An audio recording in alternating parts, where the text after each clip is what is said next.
2024 சட்டமன்ற தேர்தலில் இந்துக்கள் அனைவரும் ஒன்றிணைந்து அவங்களுடைய ஒற்றுமையை நிரூபிக்கணும்னு ஒட்டுமொத்தமா மேடையில் இருந்த அனைத்து தலைவர்களும் ஒரு மனதோட தீர்மானம். எந்த தலைவருங்க?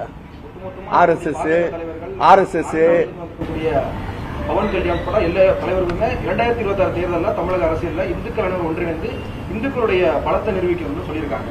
திமுக எந்த அளவுக்கு நீயே பதில் சொல்லலாம் போது இங்க உட்கார்ந்தத அவ்வளவு நீளமா கேள்வி கேட்டு. பவன் கல்யாணுக்கும் தமிழ்நாட்டிற்கும் என்ன தொடர்பு இருக்கின்றது?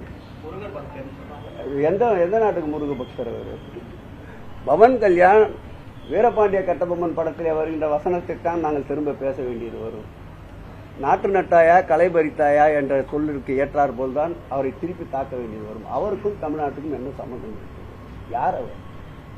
தமிழ்நாட்டில் இந்து சமய அறநிலையத்துறை சார்பில் 71,000 திருக்கோயில்கள் இருக்கின்றது. இதுவரையில் வரலாறு காணாத அளவிற்கு 3117 திருக்கோயில்களுக்கு இந்த திராவிட மாடல் ஆட்சி ஏற்பட்ட பிறகுதான் குடமுழுக்கு நடந்திருக்கின்றது.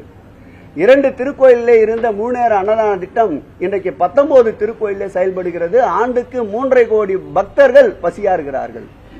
734 திருக்கோயில் இருந்த ஒருவேளை அன்னதான திட்டம் இன்றைக்கு 784 திருக்கோயில்களில் அந்த அன்னதான திட்டத்தை விரிவுபடுத்தி இருக்கின்றோம்.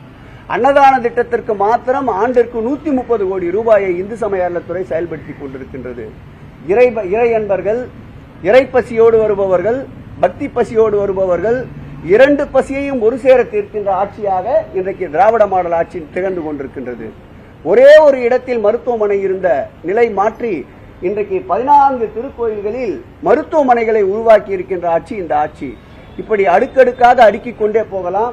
காலத்தின் நேரத்தையும் அருமையும் கருதி இதுவரையில் 117 முருகர் திருக்கோயில்களுக்கு குடமுழுக்கு காணப்பட்டிருக்கின்றது.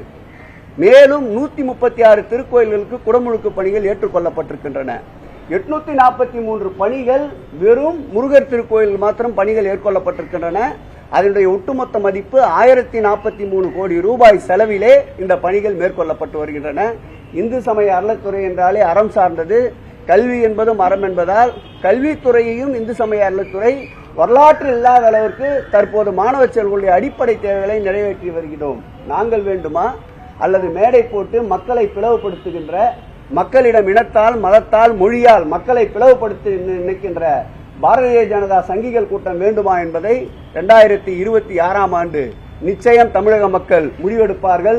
வேண்டுமென்றால் பவன் கல்யாணியை ஏதாவது ஒரு தொகுதியை தேர்வு செய்து சென்னையிலே போட்டியிட சொல்லுங்கள்.